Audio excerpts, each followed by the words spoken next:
السلام علیکم ورحمۃ اللہ وبرکاتہ۔ آج میں ایک سچی توبہ کرنے والے عابد کے قصے کو لے کر آپ کے سامنے آیا ہوں، تو آئیے آج کا قصہ سنتے ہیں۔ بنی اسرائیل کے ایک عابد نے 70 سال اللہ تعالیٰ کی اطاعت و بندگی میں بسر کیے۔ ایک رات وہ اپنی عبادت خانے میں عبادت گزاری میں مشغول تھا کہ اچانک ایک خوبصورت عورت عبادت خانے کے دروازے پر پہنچی، دستک دی اور عابد سے دروازہ کھلوانا چاہا۔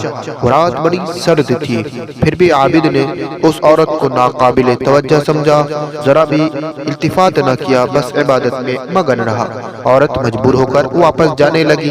عابد نے دروازہ کھول کر دیکھا تو اس عورت پر نگاہ پڑی۔ اس کا حسن اس غضب کا تھا کہ وہ اسے جی جان سے بھاگ گئی۔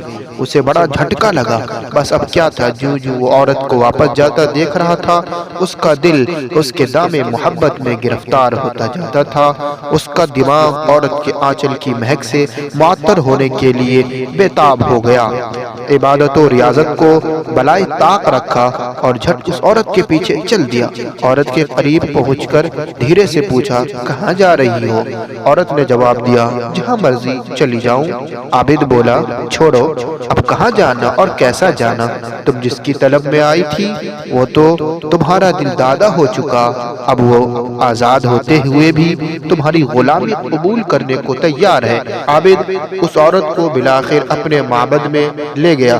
وہ عورت کے ساتھ 7 دن تک مقیم رہی۔ اب عابد کو ہوش آیا کہ اس نے کس طرح 70 برس کی عبادت کو صرف 7 دن میں غارت کر دیا اور کس قدر گھناؤنے گناہ میں ملوث رہا۔ چنانچہ زاروں قطار رونے لگا، یہاں تک کہ اس پر بے ہوشی طاری ہو گئی اور وہ غش کھا کر گر پڑا۔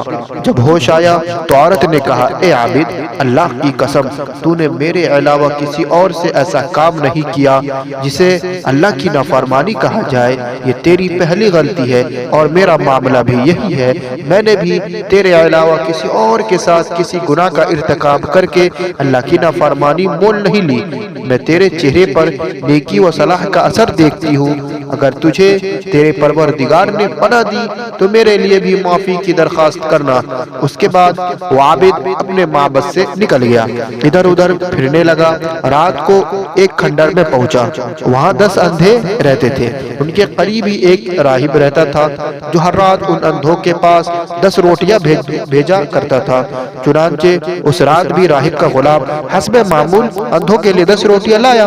وہ روٹیاں تقسیم کرنے لگا تو اس گناہ گار عابد نے بھی ہاتھ بڑھا دیا، ایک روٹی اسے بھی مل گئی۔ جب ایک اندھے کی روٹی کم پڑ گئی تو اس نے پوچھا، میری روٹی کدھر ہے؟ غلام بولا، میں تو 10 روٹیاں تمہارے درمیان تقسیم کر دی۔ اندھے نے کہا، واہ جی واہ، اب میں پوری رات بھوکے رہوں گا کیا؟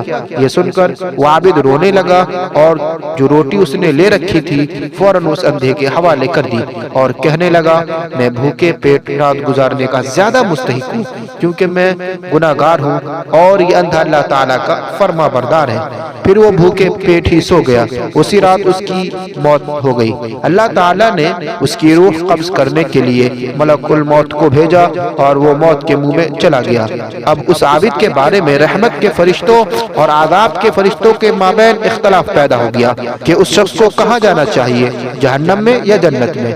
رحمت کے فرشتے نے کہا، یہ آدمی اپنے گناہ سے فرار ہو کر اللہ تعالیٰ کی اطاعت کی جستجو میں آیا ہے۔ عذاب کے فرشتے نے کہا، نہیں، یہ تو بڑا گناہ گار آدمی ہے۔ اللہ تعالیٰ نے ان فرشتوں کے پاس اسی وقت وحی بھیجی کہ تم اس عابد کی 70 برس کی عبادت اور 7 راتوں کے گناہوں کا وزن کرو۔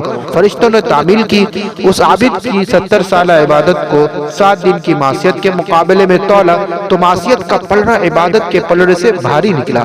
اب اللہ تعالیٰ نے فرشتوں سے فرمایا، اس کی وہ نیکی میری بارگاہ میں شرف قبولیت حاصل کر چکی ہے جب اس نے روٹی اندھے کے حوالے کر دی تھی اور خود بھوکا سو گیا تھا۔